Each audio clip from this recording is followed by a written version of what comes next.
Hello, hello, hello.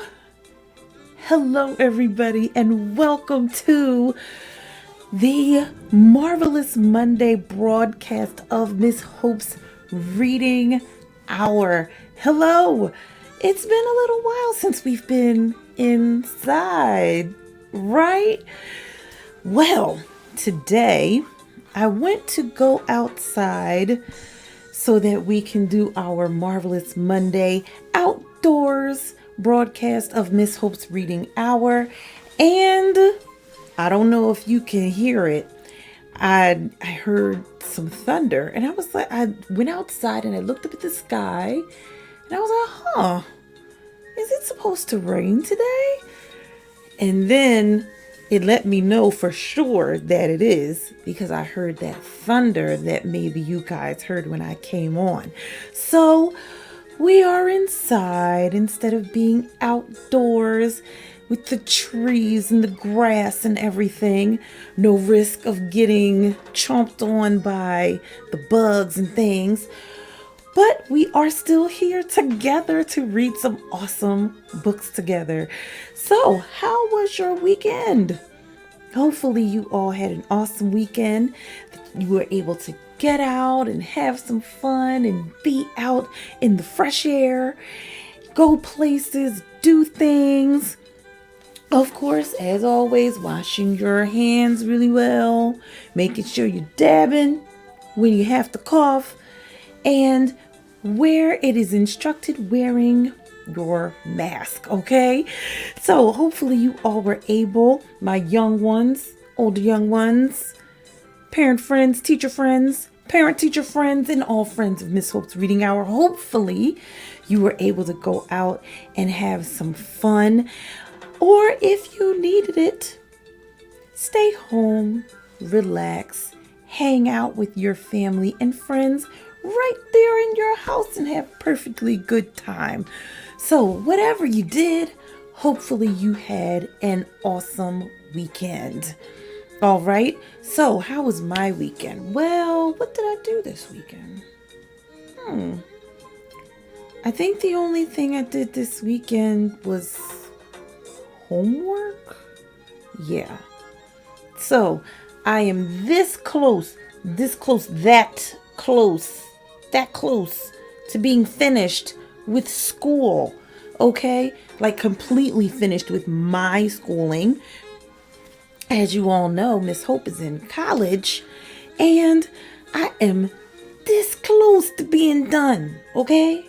So, usually, my young ones, you'll find this out when you get older, that when you get really close to being done with all of your schooling in college, usually you have a lot of homework to get done, a lot of little things.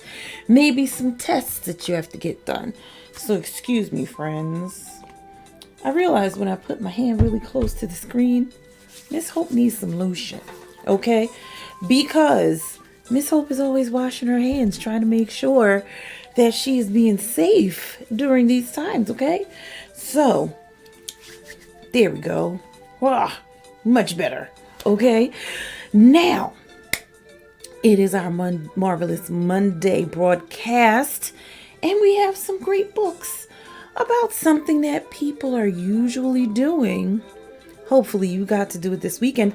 One of my friends, who is a friend of Miss Hope's Reading Hour, Gian, and her beautiful daughter, and her best friend, of who I know her mommy too, they got to go to a place that we are going to be talking about in our first two books. Okay? So, our first two books are about a place that I love so much and don't get to go to enough. Hopefully before the end of the summer, I will get to go to this place. It has a lot of water. You can find seashells there. You can put your toes in the sand. You can listen to the ocean waves. Do you know what I'm talking about? Do you know this place? Yes, this place is called the beach. The beach. I love the beach. I love the beach. I love the water. I love the smell of the water. I like feeling my toes in the sand. Now, having the sun like right down on me, sometimes that's not the most comfortable, but guess what? You can always get an umbrella or have a tent. But all in all, my favorite thing to do on the beach is to sit right where the sand and the ocean meet and just let the waves hit me and sit out and look at the great big wide ocean and just marvel at how it just goes on and on and on. And always imagining what's on the other side. Who is on the other side of the ocean doing the exact same thing I'm doing, looking out onto the water, wondering who's on the other side. My favorite thing to do at the beach. And get saltwater taffy. So it is August. A lot of schools are opening up. Here in Philadelphia, school opens for students on August the 31st. So a lot of people are trying to get their last minute vacation in. The title of today's Miss Hope's Reading Hour is One More Time at the Beach. One more time. So both of our first two books are about the beach, okay? And of course, you know, we have to get back to these unteachables. We are almost done. We're almost done. That's all we got, friends. All we have is that much. That's it. We got through all of that. Now we're right here. Okay? So, let us look at the books that we have for today. So, our first book. We have read books about these two characters before. So, you will recognize them when you see the books. Our first book is Pete the Cat, Pete at the Beach. This book is by James Dean. Pete the Cat, Pete at the Beach. Our next book is our good friend, Curious George. Curious George Goes to the Beach by Margaret and H.A. Ray. Curious George Goes to the Beach. And of course, as I told you, we have to get to the end talking about These Unteachables by Mr. Gordon Corman. Okay? Now, as I said before, even with the break that we had because of my unfortunate technical difficulties because of my computer and things, we are still running through these books, y'all. Okay? So, if you would like to donate to the Miss Hope's Reading Hour Library, you can do so by donating via Cash App. The Cash App is right down here in the ticker. Okay? The Cash App handle is the $ HopeGM, HOPEGM, all one word, all lowercase, and you can donate whatever is put on your heart to donate. Guaranteed that 100% of those donations will go to the Miss Hope's Reading Hour Library books, which we read right here for your listening and reading enjoyment, okay? Also, you can send digital gift cards to our email address, which is, oh, there it is right there, pass it by. Okay, for Miss Hope's Reading Hour. Or if you actually want to send physical books to me, you send me an email, let me know, and I will give you the information that you need in order to do that, okay? All right, friends, we've gotten through all of that. Let us get to these books, all right? Let's get to our first book. Pete the Cat, Pete at the Beach, okay? By Mr. James Dean. I always like Pete the Cat books. I started liking Pete the Cat books after I heard the song in the book about Pete's school shoes. So far, that's my favorite Pete the Cat book. All right. Pete the Cat, Pete at the Beach by James Dean. This is a Harper book, an imprint of HarperCollins Publishers. It is a hot day. Pete the Cat goes to the beach with his mom and his brother, Bob. Of course. Let's go in the water, said Bob. Bob says, maybe later, says Pete. You're at the beach. Why don't you want to go in the water yet? Let's find out. Bob likes to surf. He rides the big waves. It looks like fun. Here's Pete watching his brother Bob ride the waves.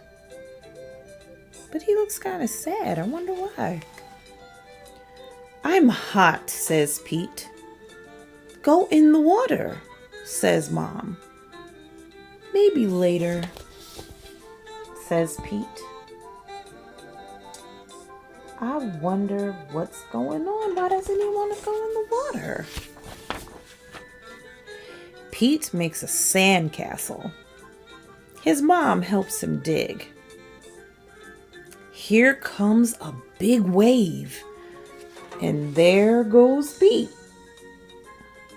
Oh, wait a minute. I think we might be getting to the bottom of why Pete has not gone in the water yet.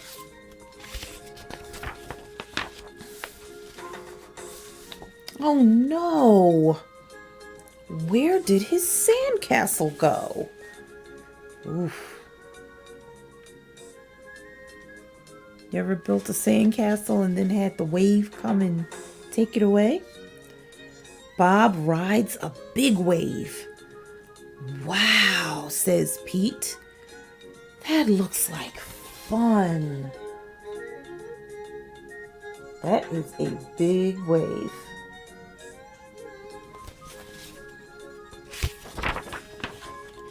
Pete and his mom take a walk. They find seashells. They see a crab.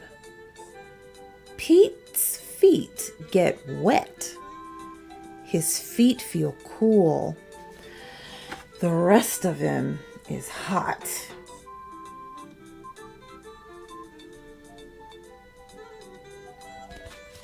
Yeah, there's no shade at the beach, Pete. It's time for lunch. Pete eats a sandwich. He drinks lemonade. The sun is very hot. And Pete is very, very hot. Bob is wet and cool.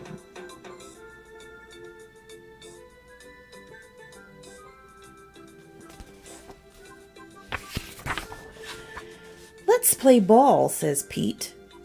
No thanks, says Bob. I want to surf.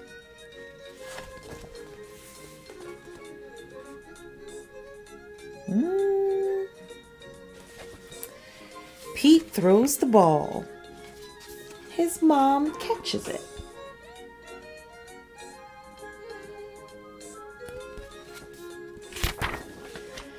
Let's get our feet wet, says Mom. Well, okay, says Pete. The water is cool. It feels good. Pete goes in deeper.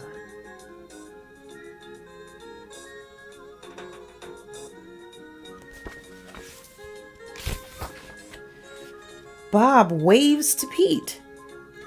I want to show you how to surf, he yells. Pete does not say, maybe later. He says, let's do it. Oh, wow, he's not just going deeper in the water. He's going to learn how to surf.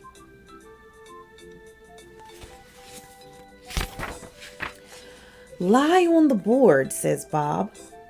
Pete lies on the board. Paddle, says Bob. Pete paddles out. He waits for a big wave. That has to be exciting. See if he gets a big wave.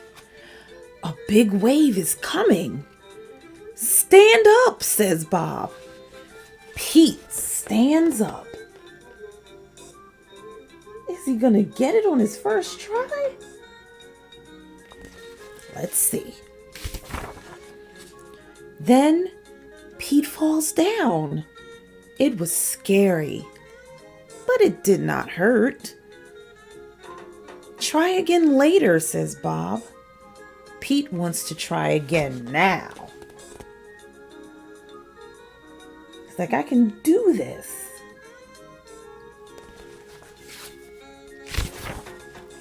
Pete lies down again. He paddles out and waits.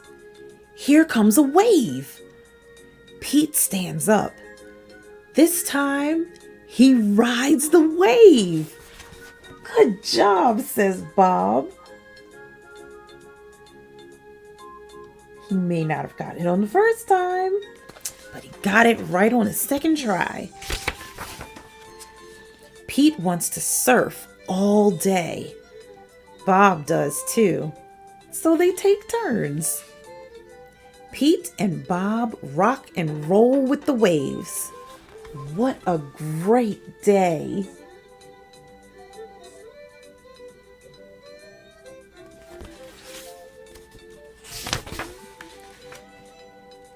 It is okay to be afraid, but it is more fun to surf.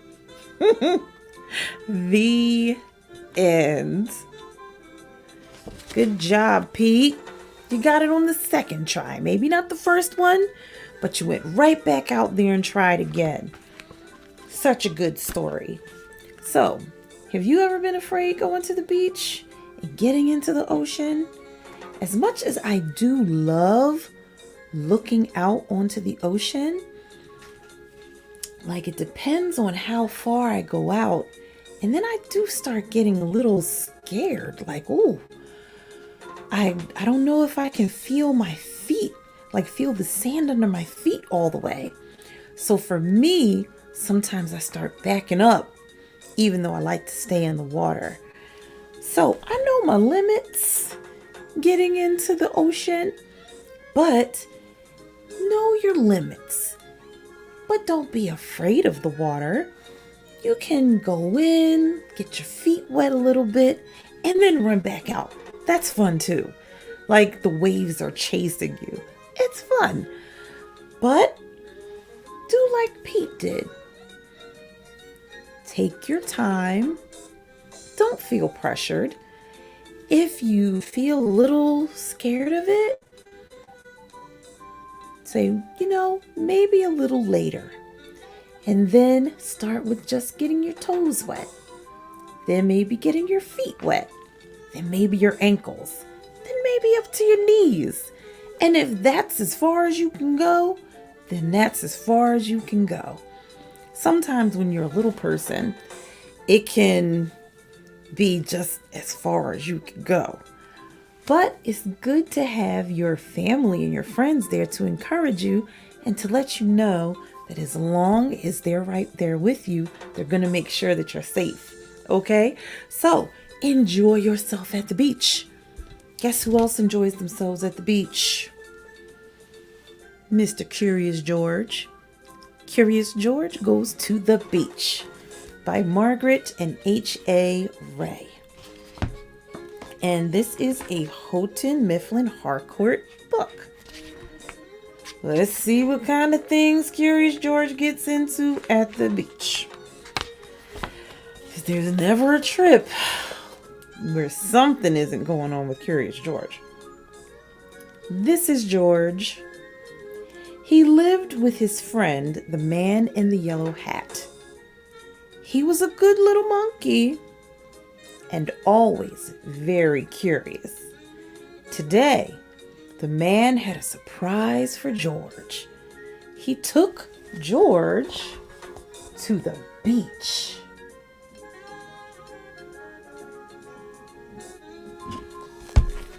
All right, let's see what happened. They found a spot on the warm sand. Then, another surprise. George saw his friend Betsy. "Look, Betsy," her grandmother said. "It's Curious George." But Betsy did not even smile. She had never been in the ocean before. She was scared. Yeah, kind of like Pete the cat. We understand. "I know you're a good swimmer," the man told her. "You'll be fine once you get into the water." Feeling better, Betsy walked toward the shore with her grandmother. George helped spread the beach blanket and set aside their lunch. He was looking forward to a picnic, but it was not yet time to eat. See their nice big umbrella to shield them from the sun? Pretty nice setup. It was time to play. In no time, George was having fun. He learned a new game. He dug in the sand. All the things you do at the beach. And he made a new friend. Monkeys are good at making friends. When he took a break, George watched the lifeguard. The lifeguard sat in a special chair. Sometimes he blew a whistle. Yeah, be careful of that new friend, George. You might nip on your fingers. And sometimes he looked through the binoculars. It looked like fun to be a lifeguard. George was curious. Could he be a lifeguard? Before long, the lifeguard took a break. Here was George's chance. Uh-oh. It's gonna try to be a lifeguard. Let's see how that pans out. Watching the crowd from up in the special chair, George felt just like a lifeguard. He looked through the binoculars. There was a lot to see at the beach. Let's see what he saw.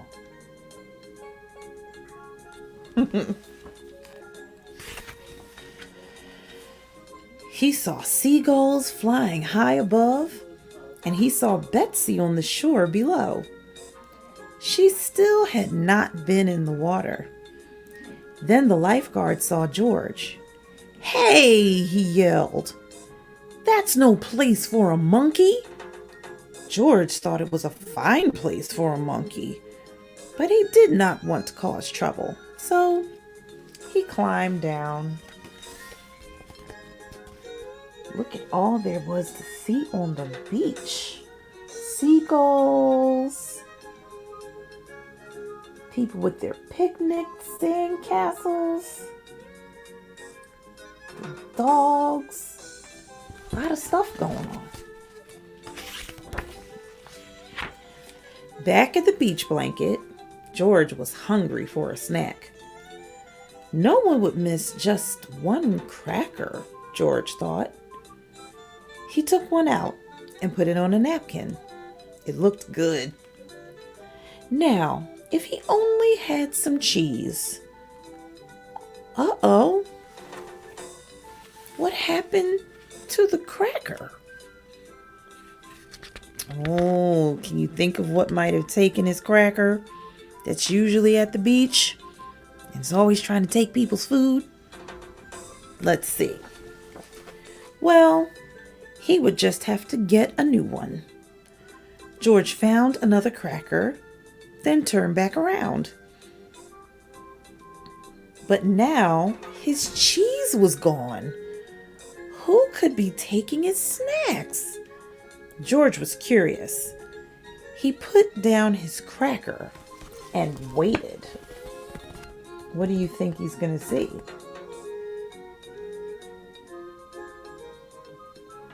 Let's find out. Now George saw who was taking his treats. It was a seagull, and he was still hungry. George took out another cracker, and the bird took it right out of his hand. What fun to feed a seagull! Oh, let's see what happens with the seagull. 'Cause sometimes when you feed them, they don't know how to say I'm full. And there might be more. George saw some more seagulls down by the water. Betsy was there too. George was curious. Could those seagulls be hungry? Uh-oh, George. You can't feed them all the snacks, man. Oops. Indeed, they were hungry. Soon a whole flock had gathered. George could not feed them fast enough. Luckily, Betsy was glad to help out. Out of the basket came more crackers, cookies, a cake, and even the bread for sandwiches. Oh no! What are you gonna eat, George? What is the man in the yellow hat gonna eat? Still, the birds were hungry. But when George reached for more snacks, the basket was gone. He and Betsy were having so much fun, they didn't notice the tide come in. Aw, it took their basket.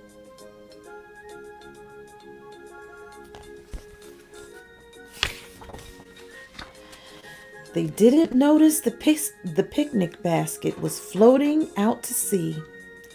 George felt bad. He hadn't meant to lose the basket. Could there be a way to catch it?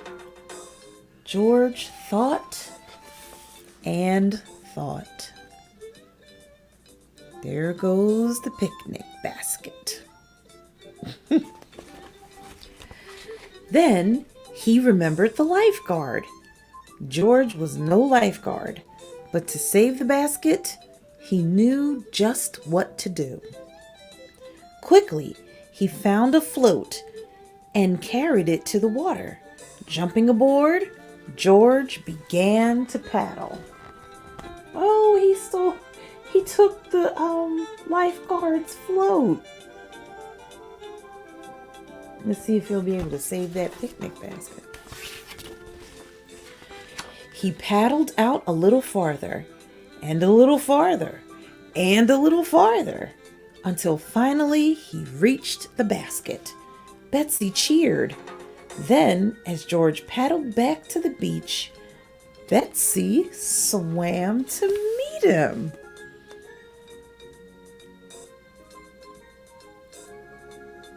She got over her fear of the ocean.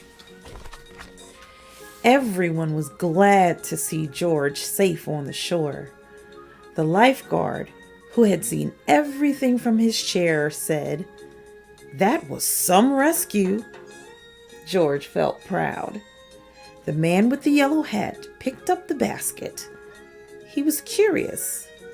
"George, is this our basket?" he asked.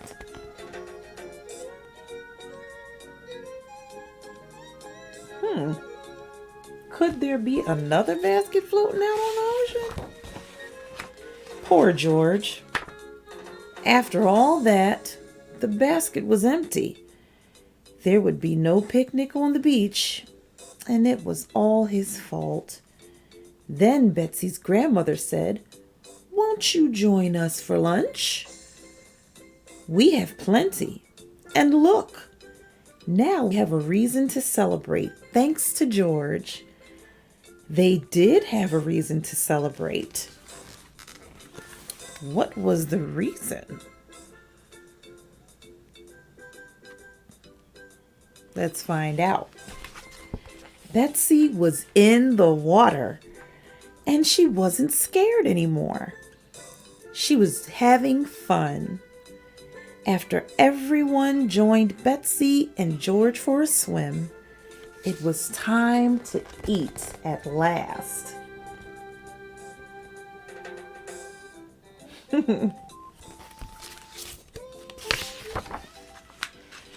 There were plenty of sandwiches and chips, bananas, cookies, and watermelon.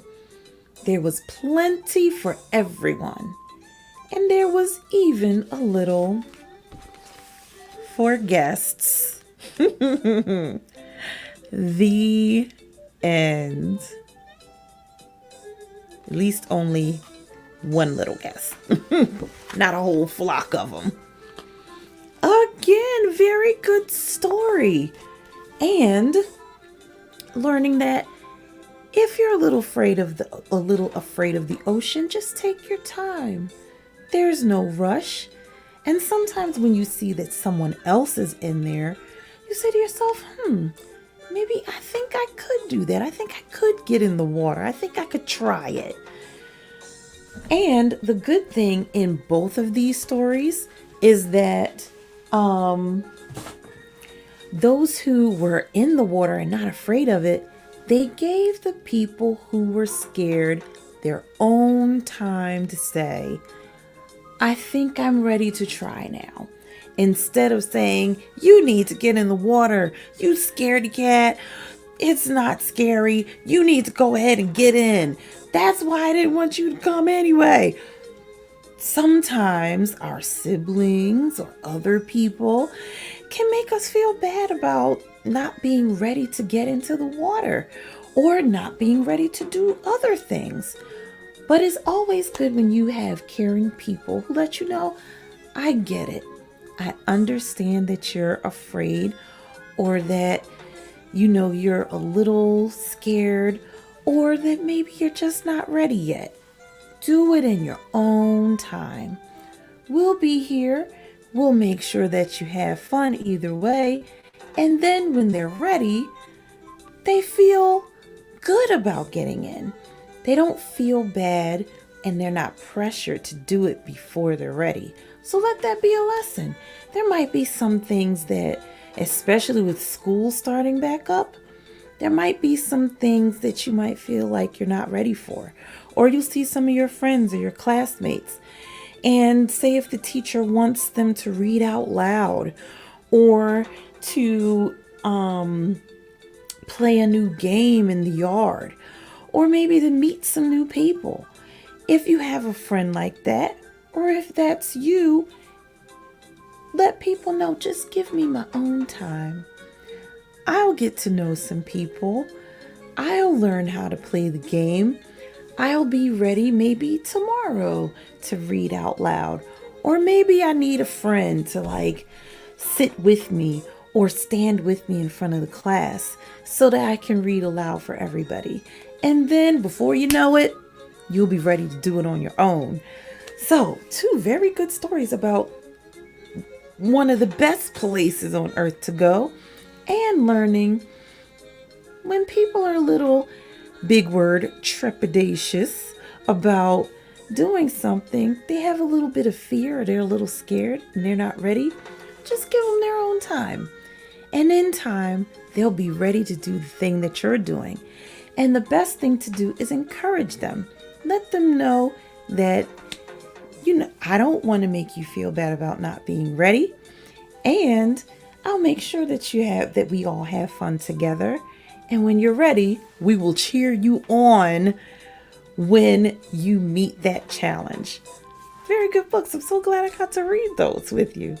All right. Now, you know what we're about to do. We got to change that ambiance, okay? Because back to these unteachables, okay? So, what chapter are we in? We are now chapter 22. So, in the last chapter, Mr. Kermit, so Mr. Kermit's car is probably not going to be fixed by that other mechanic because the part has to come from the Bahamas. So they were going to cheat him. So let's still see if he will allow Jake Terranova to help him with his car. But one thing he did do when he found out that the guy at the mechanic shop, that I think his coworker or the owner loved anagrams and scrambling words to make other words. So it got Mr. Kermit to thinking about Parker Elias, who, remember, he is dyslexic. And so his form of dyslexia, it makes him switch around letters when he looks at them. So he was like, wait a minute, maybe learning how to do anagrams will help Parker Elias be able to read better. So he had Jake Terranova take him to the bookstore. He bought all the anagram books he could find. And then he said, I need you to take me to Parker's house tonight. He was like, well, you'll see him in school tomorrow. Why not just see him tomorrow? He's like, no, we got to strike while the iron is hot. I want to go to his house tonight. So he goes to the house, talks to his parents, and Parker's getting better by using the anagram books. Who knew? Okay. So my teacher friends, parent teacher friends, you have kids who are seeing letters backwards or flipping letters around. Anagrams. Try it. It might work, okay? Now, chapter 22, Miss Vargas. Mrs. Vargas, who is the principal of Greenwich Middle School. In all my years in education, the greatest teacher I've ever worked with was a young man named Zachary Kermit. Oh, sure. We were all dedicated back then, fresh out of college and convinced we were destined to change the world one student at a time. Zachary was different. All teachers dream of changing lives. He really changed them. The kids had no way of knowing it, but being placed in Mr. Kermit's class was like winning the lottery. It actually got to the point where I'd look out over my own group and feel a little sorry for them because there was a much better teacher just down the hall. That was before the Terranova incident turned him into a zombie. He went from best to worst. If I were doing my job, I'd have fired him long ago because heaven knows he wasn't doing his job. Maybe I didn't see things clearly enough because he was a friend, or maybe I was waiting for the teacher he once was to reappear. But after 27 years, even I had to know that the old Zachary Kermit was gone forever. Well, guess what? He's back. And it took the worst group of kids in the whole district to make it happen. That's what brings me to the district offices this afternoon. The first semester progress reports are out, and I can't wait to share the big news with Dr. Thaddeus. When it's my turn, I don't even say hello to my boss. I just march in and place the 7 pages on the blotter in front of him. What are these, he asks. Progress reports from SCS 8, I tell him. Prepare to be amazed. He sifts through the papers, giving a cursory scan to each. You're right, he says finally. I'm amazed that an experienced administrator like yourself would be fooled so easily. I'm shocked. Fooled? Look at those results. Okay, they're just brief summaries, but last year these kids were all floundering. This is miraculous. It would be, he concedes, if it was real. Why wouldn't it be real? Zachary Kermit is a fantastic teacher. Oh, sure, he was in a funk for a while. I'd hardly describe 27 years as a while, the superintendent puts in dryly. But these kids and their needs has brought him back, I persist. It's wonderful. It's phony, he retorts. Zachary would never falsify student reports. To keep his job long enough to finish out the year, he would, he tells her. Your Mr. Kermit has figured out what thin ice he's on. He'd do anything to make sure he qualifies for early retirement. Not this, I said stoutly. I admit, Zachary hasn't been the greatest teacher up until now, but his integrity has never been in question. Even at his very lowest point, he never claimed to be anything that he wasn't. There's a difference in those kids now. It's not just Zachary. The phys ed coaches see it.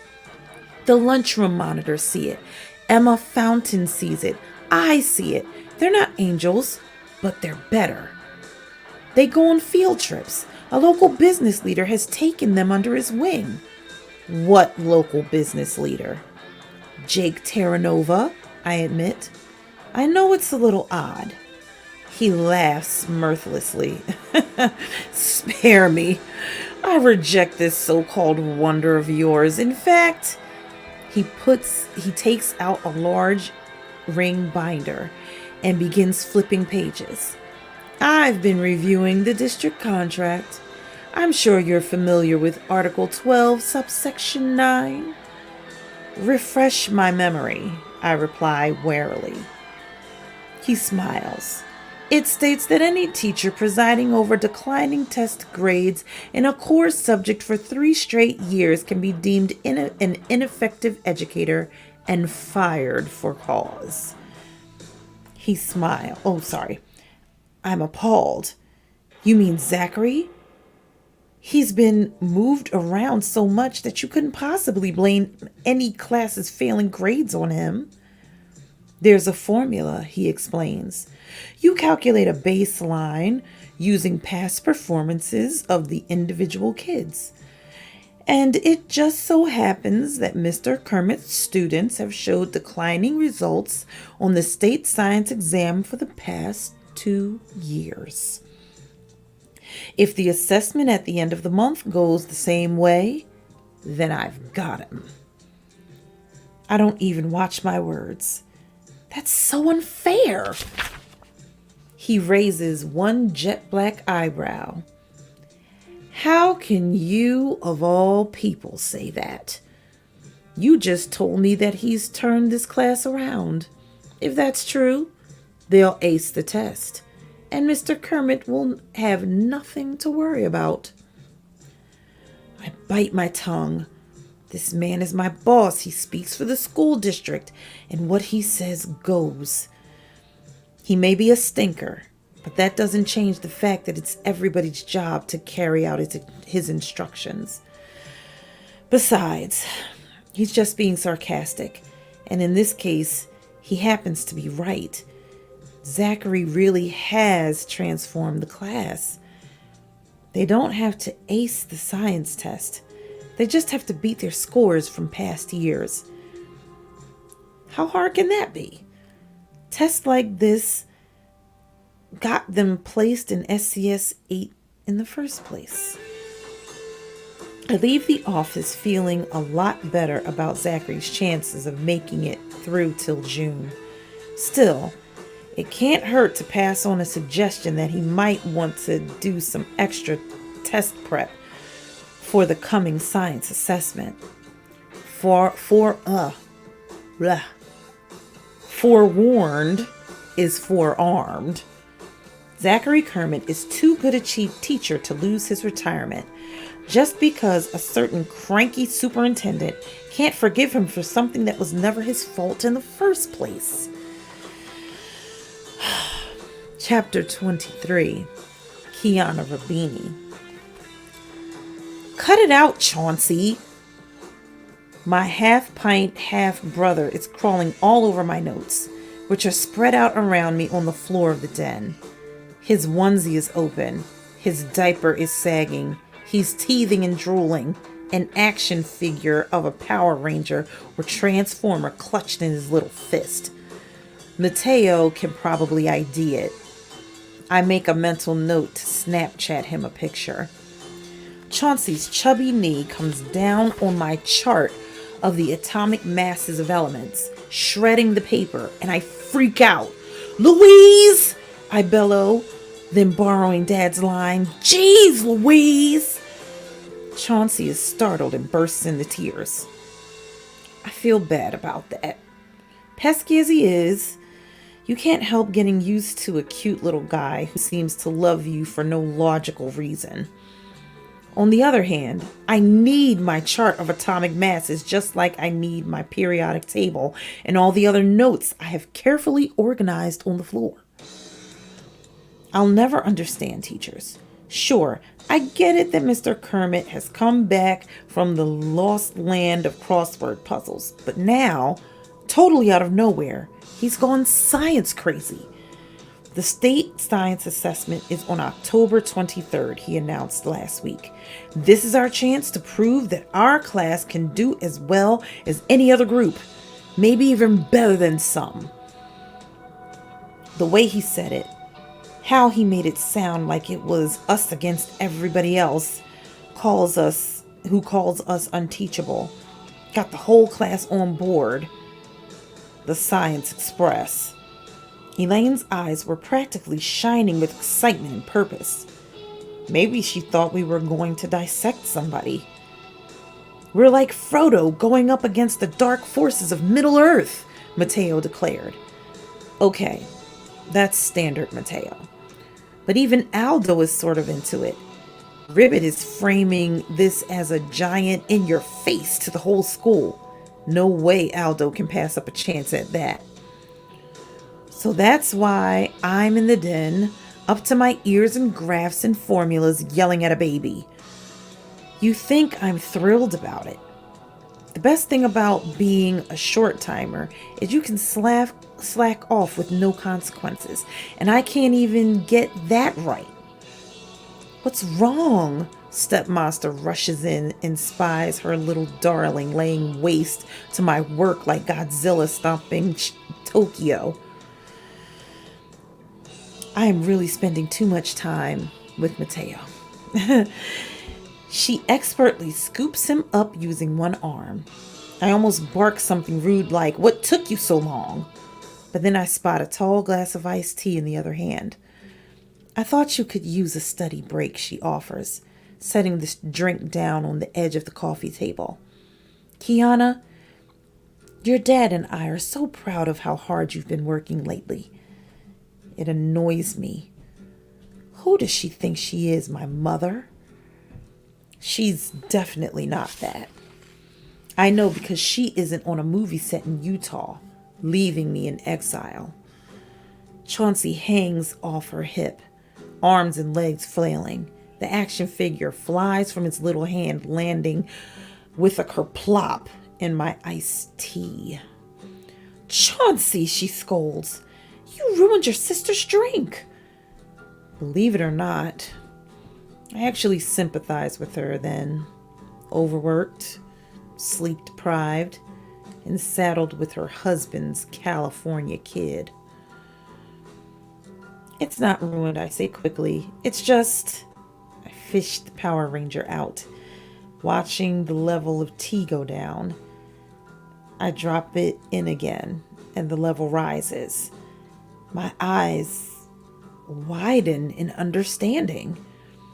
Archimedes' first law of buoyancy. A floating object displaces its own weight in liquid. I've been trying to understand it all day. I spring up and wrap my arms around Stepmonster. "Thanks for the tea." Chauncey sinks his newly cut tooth into his thumb and starts bawling again. The science craze even extends to Terra Nova Motors. Jack Jake buys these rolling whiteboards, and his mechanics show us how to calculate horsepower and torque. We have a contest to see who can be the quickest to label the parts of an internal combustion engine. Parker wins, even though some of his spelling is a little creative, like crankshaft is SCARFTANK, scarf thank. Jake keeps telling us how important it is to do well on the test to make Mr. Kermit look good. He says it over and over again until his face gets flushed like he's really stressed about it. What's the big deal? If by some miracle we ace the exam, those good grades will be ours, not our teachers. And if we bomb out, well, then it'll be on us. How is it Mr. Kermit's fault if the class happens to be dumb at science? Or maybe we're not so dumb. On Friday, we take a practice test, and we do pretty well. I pull off a 92, which is amazing considering science isn't my best subject. Elaine gets an 86, and both Barnstorm and Raheem crack 70. Even Mateo squeaks past a 67, which isn't bad for someone who can't tell the difference between Earth and Middle Earth and thinks the Force and magic are real. Aldo brings up the rear with a 67, but Mr. Kermit steps in before he can get too worked up about it. Think about it, Aldo. 3 more points and you would have passed. You're a completely different student now. You're reading Where the Red Fern Grows, an award-winning novel. I believe in you.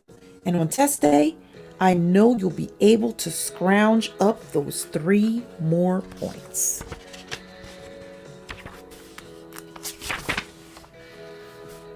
Yeah, Aldo exclaims, energized. If I can care whether old Dan and little Ann win the coon hunt, I can care about anything, even stupid science.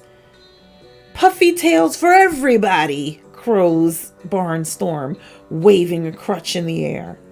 Let's not get ahead of ourselves, our teacher tells us. We don't want to be overconfident for the real test next week. But, he adds, I'm proud of each and every one of you. If you put up these kinds of scores on the actual assessment, it'll say a lot about what we've accomplished together as a class. These words stick with me. What we've accomplished together as a class. Well, okay, I'm part of the accomplishment, but I'm not actually part of the class. Technically, I'm not even part of the school. It doesn't make any real difference. I'm going home to LA, but not next week. I'll be taking the science assessment along with everybody else. Still, I can't help wondering how the others would react if they knew the truth about me. It makes me uneasy. I can't get past the guilty feeling that I'm keeping a secret from my friends.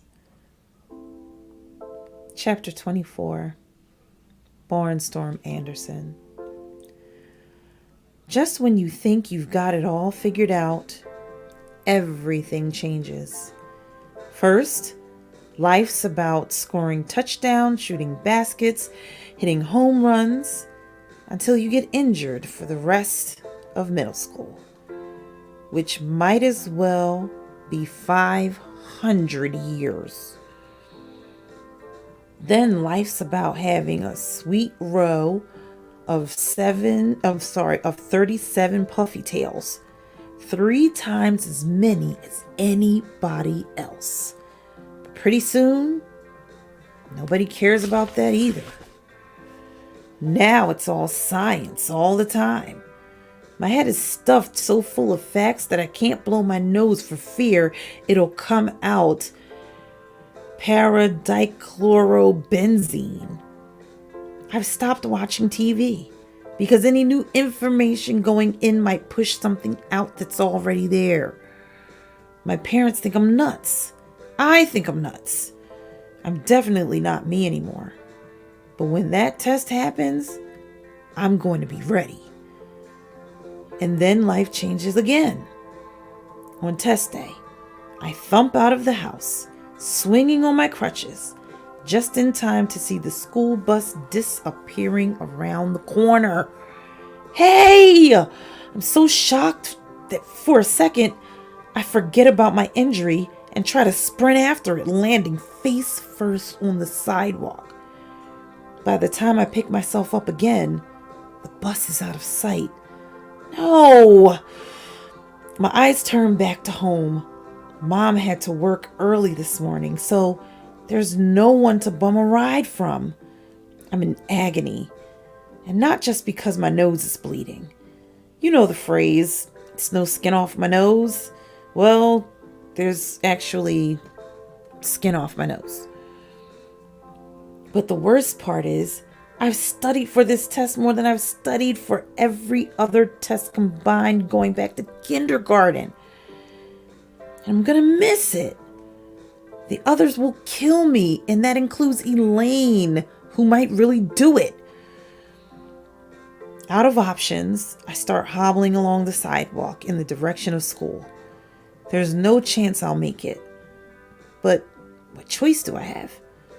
I'm thumping and swinging at maximum speed when one car engine roars above the others.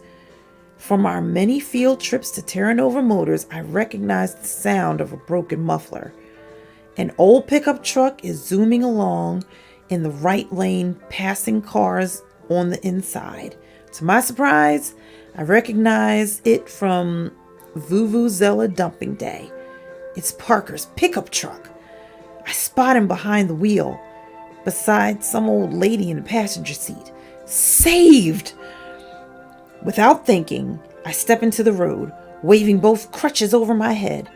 With a screech of brakes and burning rubber, he comes to a halt about 3 inches from my skinless nose. So we will end there for today, my friends. Oh, that stinker of a superintendent trying to take Mr. Kermit out on a loophole, okay? But good thing that the kids in SCS 8 are on it and interested in learning all that science and saying we are going to get good grades, or as good grades as we've ever gotten on this assessment test. You're not going to make Mr. Kermit or us look bad. We're going to do awesome. But in the back of my mind, I'm thinking, what if Kiana not being a part of the class kind of makes it look like they didn't get the points they need so that Mr. Kermit's job can be saved? Because maybe they averaged them all together. And if she's not really a part of the school or a part of the class, is it going to count? Is she going to tell the class the truth, her friends now, the truth about her actually not being registered in Greenwich Middle School? Is she going to tell Mr. Kermit? Is she going to tell anybody? When she tells them, will it be too late? See, now we are at the part of the book where there's a whole lot of questions we got to finish reading to get the answers. Well, my friends, it has been so good to be with you today on Miss Hope's Reading Hour, even if we had to be inside without the sunshine and the fresh air. But we still read 2 great books and part of our chapter book. And I look forward to seeing you all again on our wonderful Wednesday broadcast right here on Miss Hope's Reading Hour. So do enjoy the rest of your marvelous Monday. Have a terrific Tuesday. And I will see you right back here on our wonderful Wednesday on Miss Hope's Reading Hour. Until then, my friends, I will see you next time. Bye for